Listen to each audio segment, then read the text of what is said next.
நம்ம காவேரி விஜய் கூட உட்காந்து பேசிட்டு இருக்காங்க. அது நேரம் நம்ம விஜய் நல்லா அங்கேயும் இங்கேயும் போய் அலைஞ்சு நல்லா செம்ம டயர்டோல இருக்க காவேரி இன்னும் ரெஸ்ட்டு. அது மட்டும் இல்லாமல் எப்படி கண்டினியூவா வேலை பார்த்துட்டே இருக்கிற எனக்காக வெளியும் போய் வெண்ணில விஷயத்துலேருந்து என்னை எப்படியாவது காப்பாற்ற முடியுமான்னு சொல்லி ட்ரை பண்ணிருக்கேன். உங்கள் வீட்லேயும் போய் வேலை பார்க்குறேன், நீ கொஞ்சம் மட்டும் ரெஸ்ட் எடுக்கிறிய காவேரி போல எனக்கு நீ ரெஸ்ட் எடுத்து எனக்கு போதும் அப்படி சொல்லிட்டு நம்ம விஜய் காவேரி என் மடியில படு அப்படி சொல்லிட்டு நம்ம விஜயோட மடியில படுக்க வச்சு அப்படியே தட்டி கொடுத்து தூங்க வச்சுடுறாங்க.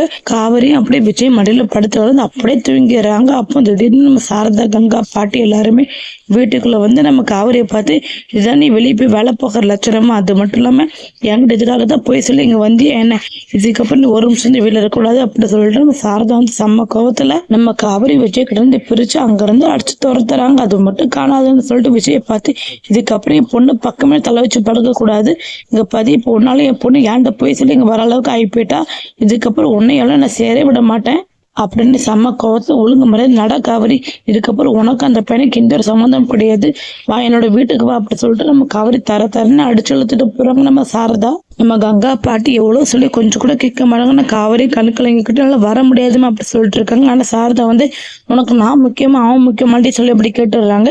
உடனே நம்ம காவேரி அங்கிருந்து கண்கலங்கி என்ன சொல்ல யோசிச்சுட்டு இருக்காங்க. அப்போ நம்ம விஜய் எதுக்கத்த இந்த மாதிரிலாம் கேட்குறீங்க, அவ உன்னை இங்க முக்கிய சொல்ல போய் தான் உங்க கூட இருந்துட்டு இருக்க அப்படி சொல்றாங்க. உடனே நீ என் பொண்ணுக்காக சப்போர்ட் பண்ணி ஒன்று பேசிட்டாலும் எவ்வளவு பிரச்சனை எல்லாத்துக்கும் காரணம் நீ மட்டும்தான், உன்னாலதான் இவ்வளவுக்குள்ள பிரச்சனையும் வருது அப்படி சொல்லிட்டு நம்ம சாரதா செம்ம கோவத்தை விஜய் கிட்ட கத்துறாங்க. அப்ப நம்ம காவல் எந்த ஒரு பதிலும் சொல்லாம அமைதியா நிக்கிறாங்க. அதே நேரம் இந்த அடுத்து கரெக்டா நிவினும் வந்தாங்க. நிவின் வந்தோடனே நிறுத்துங்க, நானும் பார்த்து ரொம்ப ஏதோ ஓவரா போயிட்டு இருக்குங்க அப்படி சொல்லிட்டு ரொம்பவே உணர்ச்சி வசப்படுறாங்க. அது மட்டும் நம்ம நிவின் ஏதோ ஒரு உண்மையை சொல்ல போறாங்க.